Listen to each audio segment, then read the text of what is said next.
Brothers and sisters, we are gathered here today.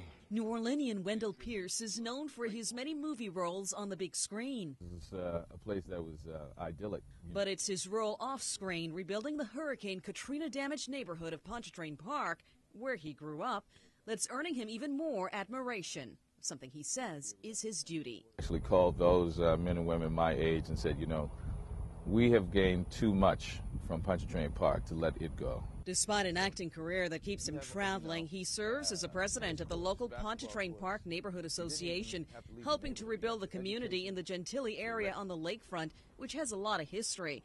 When it opened in 1955, amid segregation, Pontchartrain Park was one of the nation's first subdivisions to provide home ownership to middle and upper middle class blacks.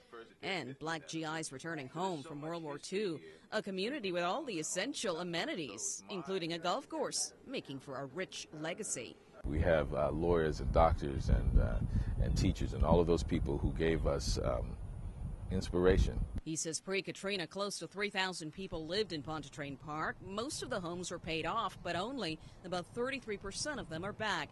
He's helped his parents get back home, repairing their flood-damaged home. Now the challenge of his generation, restoring what the older generation built in Pontchartrain Park. I am so excited. I feel like I am so blessed because I really didn't see a way back. Community activist Gretchen Bradford is halfway there. She's repaired her deceased parents' home and now showing other evacuees how to do the same.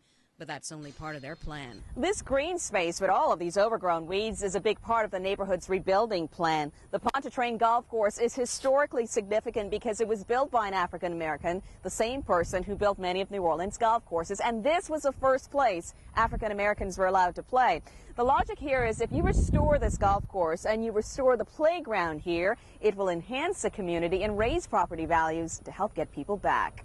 Restoring and keeping open the neighborhood Cog Hill Elementary and a senior assisted facility to cater to seniors living in their homes, they say are all part of a strong message they want evacuees still living away to hear.